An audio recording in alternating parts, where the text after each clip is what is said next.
engineering students, one of the greatest challenges isn't understanding the theory.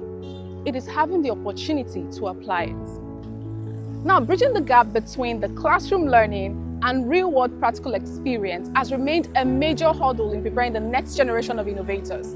Now, here in Osun State, that challenge has been addressed through a locally designed and built laboratory digital electronics trainer developed in this laboratory by Nigerian engineers with support from the National Agency for Science and Engineering Infrastructure, NASENI, and the Presidential Implementation Committee on Technology Transfer, PICTT. Innovation gives students a hands-on platform to experiment what digital logic, analyze circuits, and develop the practical skills required for today's technology-driven world. Now, beyond the technology itself, the project reflects the growing impact of NASENI's commitment to advancing homegrown innovations. Under the current leadership of the Executive Vice Chairman and Chief Executive Officer, Mr. Khalid Suleiman Halilu, the agency is creating an enabling environment where research is transformed into practical solutions that strengthen education, build local capacity, and reduce reliance on imported technologies.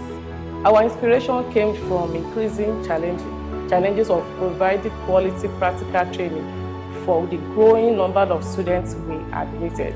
We enroll in computer engineering, software engineering, electrical and electronics engineering, information technology, and information systems, and other related programs.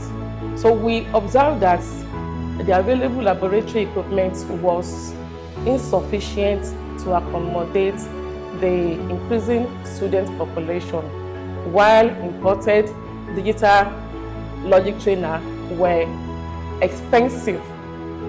very, very expensive due to exchange rates, shipping costs, and other maintenance expenses.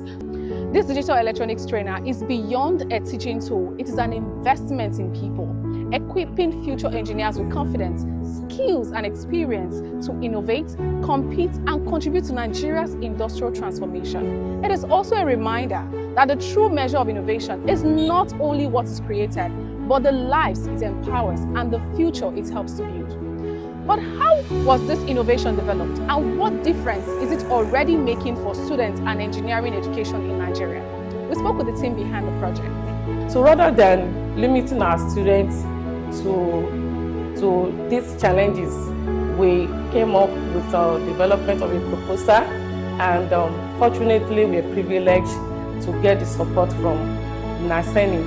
And through the NASENI funding, we are able to turn this idea into practical solution. So our aim is to provide this innovation, making it affordable and accessible to all institutions across the country, and make it more available at affordable rates to majority of institutions across Nigeria. A team member in these ongoing projects, it gives me a great joy seeing my students being able to practicalize what they have learned in class. You know, quite a lot of them will want to run away from programming, coding, and just a few of them actually showed interest. And that was what brought about this selection of a few of them.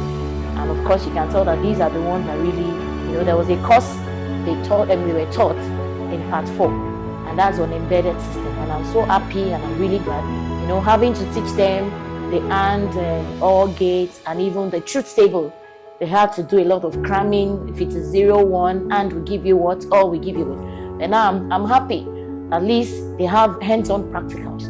They can see how it works. And even for the embedded system, like some of them mentioned, even prior to this demonstration, they did some work on traffic lights and the likes on embedded system with the help of the technology. So it gives me a great joy, knowing that they are going into the labor market not as job seekers, but as job providers. And nothing gives a lecturer, great joy seeing your students being in the labor market and, employing other people. And I want to believe that with the experience that they've gathered here, they'll be able to encourage even the upcoming ones, those in 300 level going to final year, or even those in 200, because they actually start doing computer organization and architecture, like from 100 level, 200 level. So now that they are in their final year and they have hands-on practicals, they can visualize what actually works, how all these digital logic gates are being built. I think it's going to give them a great joy. I'm part of the team then the technologies in the Department of Computer Science, Faculty of Computing, in Osun State University. The architecture of this system is being designed by me, then the construction and the development carried out by me. That's the role I take in this team. Now, the function of this trainer kit is divided into about 3 or 4 or more than that, because we could do different things on it. Look at the white man production. When they talk about hand gate, they design hand gate alone. They design all gate alone in order to consume our money instead of embedded them together. So in this production, we have done everything together, which is capable of taking different practical. Starting from BCD code, then we let them to understand how they can read 01 and transfer it back to the decimal. Then from there to BCD code. Then from there we go back to 7 segment. Then we teach them the fundamental of counter, how counter being developed, because we have one-time program, which is this counter, but there is a way we started from the rudiment. Now stay connected with NASENI as we continue to showcase Nigerian innovation transforming lives, and follow us across all our social media platforms at NASENI HQ. For more information, visit us at www.naseni.gov.ng. I am Olamide Alhassan. Bye.